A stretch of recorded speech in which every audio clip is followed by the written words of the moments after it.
Now that preseason is over, the Washington Commanders must make some tough decisions. We're going to be talking about the 53-man roster, and we're going to be looking at players that the Washington Commanders should possibly look to keep and some players that they have already moved on from. And so before we go ahead and we jump into it, I first want to remind you to hit that subscribe button, just like Jaden Daniels is going to be hitting Terry McLaurin, Deebo Samuel, Zach Ertz, and many others for multiple touchdowns this upcoming season. And so in exchange for hitting that subscribe button, I'm going to give you nothing but daily content around the Washington Commanders. And so make sure that you hit that like, you hit that subscribe, and you join the Washington Commanders Insider family as we talk nothing but Washington Commanders football. And so with that being said, let's go ahead and let's jump into it as we are talking about the Commanders 53-man roster decision here. And so we're going to start with some players that I definitely think are going to be on the outside looking in. Now, keep in mind, as we go through this, I will mention players that could fall to the practice squad here. And I believe when you look at the practice squad and the active 53, you're looking at 70 total spots here. And so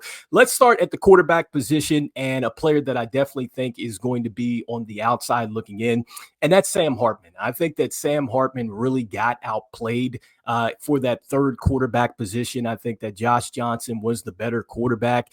And honestly, I like Josh Johnson a lot because Josh Johnson has been with this franchise before. He's played in some big games for us. And so I just think that you trust Josh Johnson a little bit more. Sam Hartman really struggled with the turnovers and things like that. And so I definitely think that he's going to be on the outside looking in. I don't think that it was a question because you know what you have with Marcus Mariota. We saw what he could do for this team last year. He's been an excellent mentor for Jaden Daniels. And clearly we know with Jaden Daniels, he's our franchise quarterback here. And so Sam Hartman, he's going to be on the outside looking in. And so let's see what happens if the Washington Commanders decide to keep him on the practice squad or if they just go ahead and just outright release him. And so next, moving on to the running back room. And so another player that I think is going to be on the outside looking in here is going to be Demetric Felton. And so Demetric Felton, I think he's had a solid camp. I think that he really had a solid preseason as well. I thought that he really showed,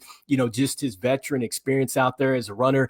And I definitely think that he could certainly help a football team. I just think that when you look at the running backs that the Washington Commanders are going to go with, they're just better. I mean, Chris Rodriguez Jr., Austin Eckler, Jeremy McNichols, Ja'Cory Krosky Merritt, a.k.a. Bill, like all these guys I think are just ready to rock this year. And so just unfortunately, I think that Demetric Felton is going to be on the outside looking in. Could I see him perhaps part of the 70 when you're talking about the practice squad? Absolutely, because I think that he definitely showed some signs in practice. I thought that also too, again, I thought he showed some signs during the games and stuff like that. But more so, I'm looking at him as maybe a guy that can contribute at the special teams area, which is why I also think that you would want to consider keeping Kaz Allen as well. And so, those are two players that I would love to see the Commanders keep on the practice squad. And this kind of goes into what Cliff Kingsbury had said, earlier on, that really the running back room is super competitive. And he felt like that all these guys could play in the National Football League. And so we'll see how this ultimately shakes out. But I think that Demetric Felton is probably going to be looking or on the outside looking in. And so the next player that I wanted to talk about here is at wide receiver. And so this is something that has currently actually happened here just a couple hours ago at the time of this recording. And so if you want to check this out, you can go over to commanderswire.com under this article, and it's giving you live updates about players that have been released. But Michael Gallup. And so Michael Gallup is amongst one of these players that have already been cut from the roster. And I can honestly say, I'm not really surprised with this one because with Michael Gallup, I don't think things really started off very well, especially when he was dealing with the hamstring injury, I believe at the mandatory minicamp and stuff like that. And then, he was trying to ramp up and get out there. Now, he did get to the preseason, which is great. And so I think that he took a great step forward as far as returning back to the National Football League. But ultimately, I just felt like that, he got outplayed by KJ Osborne. I felt like Jacoby Jones at times outplayed him. Chris Moore, okay. River Craycraft, I didn't really see too much from him. And then Tay Martin and Braylon Sanders, like I definitely think that Michael Gallup was over those guys. But, to me, out of all those players that were really on the bubble, as far as getting to the roster, like I thought that Ja'Cory Brooks was the guy for me. I mean, let's see what happens if he even ends up making the roster or if they decide to put him on the practice squad. But Michael Gallup is going to be on the outside looking in. And then also, too, just looking at some of the other players right now at the time of this recording that have been released. And so you got Essang Bassi. And so he's been released, cornerback. He's not going to be with us. Michael Gallup, I just talked about him. Center Nick Harris, looks like that he's been released as well. And then you have Trey Phillips, tackle. He's also been released. And then defensive tackle Norrell Pollard has also been released. Braylon Sanders, he is gone now as well. And so this is just an update that just pops in that Braylon Sanders has been released as well. And so those are two wide receivers that have been released. And so the next thing that I wanted to go ahead and talk about here as we go through the 53 man is the tight end. And so with the tight end position, I talked about this a little bit or 2 shows ago, actually.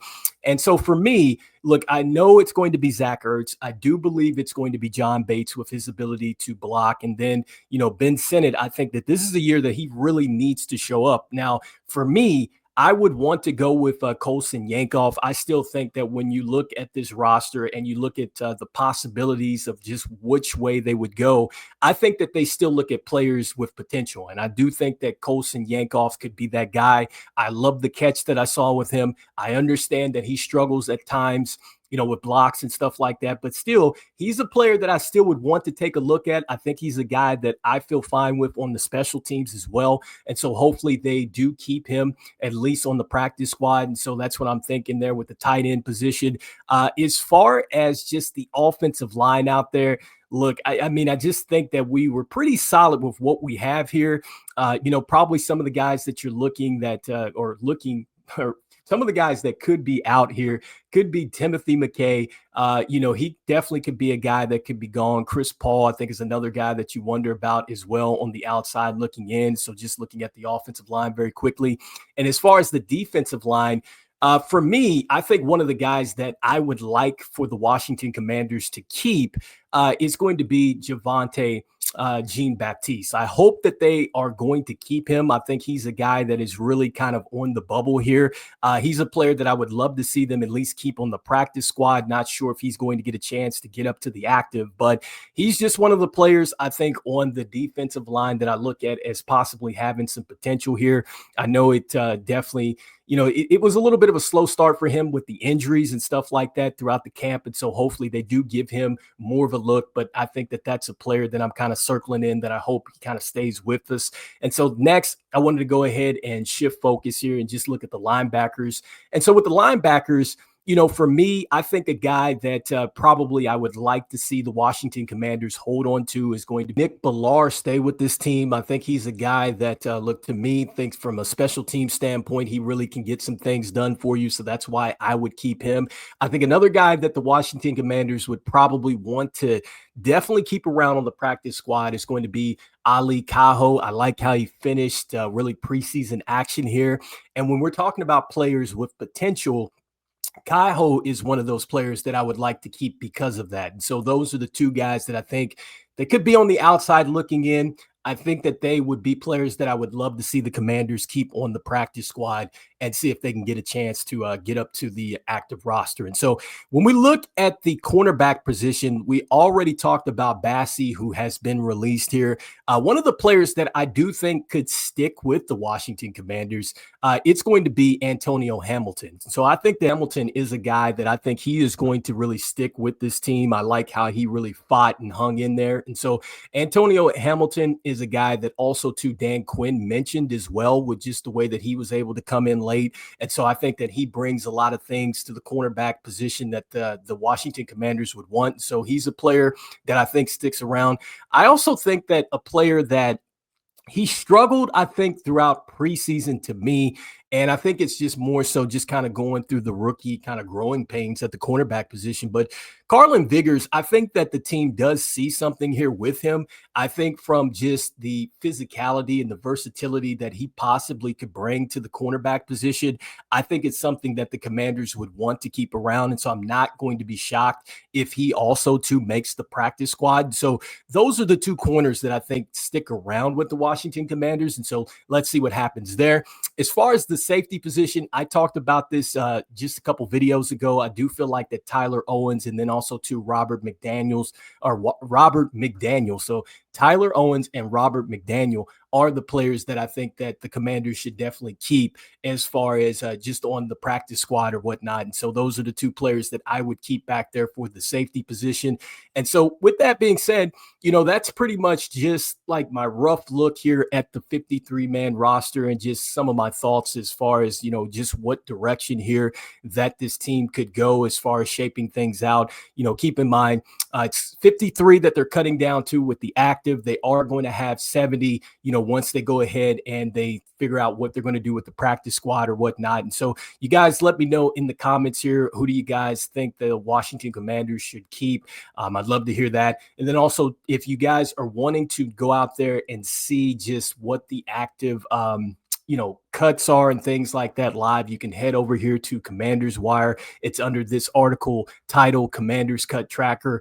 And you can see just up to the minute kind of updates here as the Commanders make roster moves. And so anyway, you guys let me know in the comments here. Next time we will be talking about just some of the, new news that we're finding out here around Terry McLaurin and that situation. Hopefully we get some more contract updates around that. And so currently at the time of this podcast, we are still quite some time away here from the deadline to have the roster cut down to 53. And so if you're wanting to know what that timeline is going to be, so all the NFL teams need to cut down to 53 players by 4 p.m. Eastern time on Tuesday. And so that is just the deadline here to get everybody to 53. And so we'll be talking about that, what it ultimately looks like after that, along with some of the updates around Terry McLaurin and that contract situation and everything else. And so look, as we always say, look, go Commanders, and I will see you guys on the next one. All right, peace.